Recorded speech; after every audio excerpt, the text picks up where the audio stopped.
आता प्रमुख अतिथींच्या हस्ते या ठिकाणी दीप प्रज्वलन आणि राजमाता जिजाऊ त्याचबरोबर क्रांती ज्योती सावित्रीबाई फुले यांच्या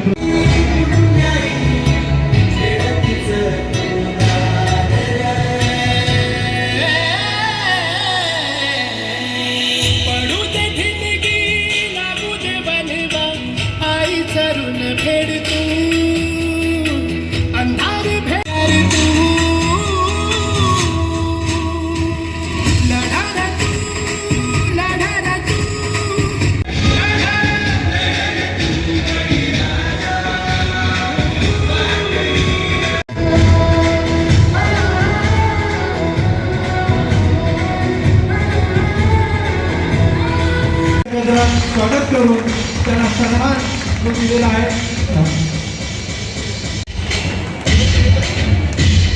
बियाणे न वापरता पारंपरिक बियाणे उत्पादन सुद्धा त्याची काही चांगली बियाणे आहेत, उत्पादन होतं त्याचे सुद्धा स्टॉल आहेत. अनेक चांगले स्टॉल आहेत, विशेषतः कृषी अवजारांचे सुद्धा स्टॉल आहेत आणि अत्यंत चांगल्या पद्धतीने हा मेळावा मला वाटतं कणकवलीचे विभागीय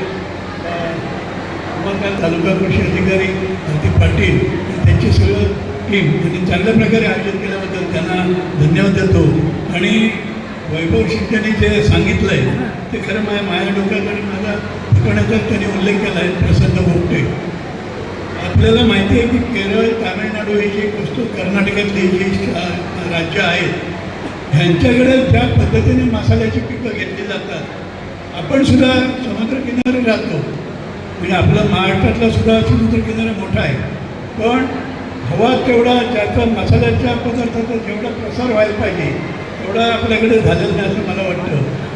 खरं म्हणजे आपल्याकडे आंबा सोडा म्हणजे आंब्याचं सांगितलं त्यांनी, पण नारळ सुपारीच्या सुद्धा बागवाल्या आहेत.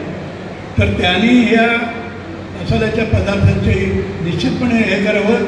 आपला शेतकरी आत्महत्या का करत नाही ह्याचं जी मला ते वाटतं ते नुसत्या आंब्यावर किंवा शेतीवर अवलंबून नाही.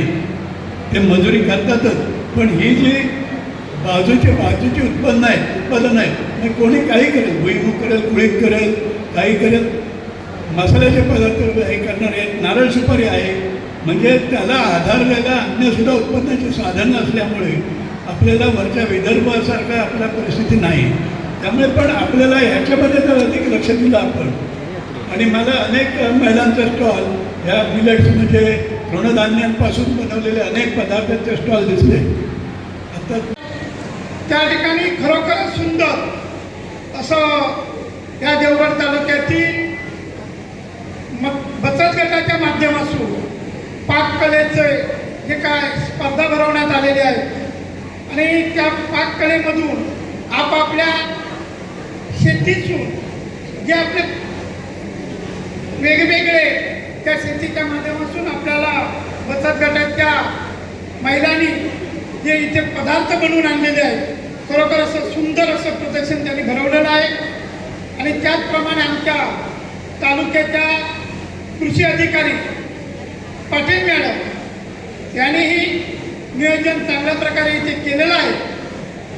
ह्या सर्व ज्या कृषीच्या माध्यमातून आपल्या राज्य शासनाच्या तसं जिल्हा परिषदच्या ज्या योजना आहेत आणि ह्या राज्य सरकारच्या योजना आपल्या तळागाळातल्या शेतकऱ्यांपर्यंत पोचायला पाहिजे.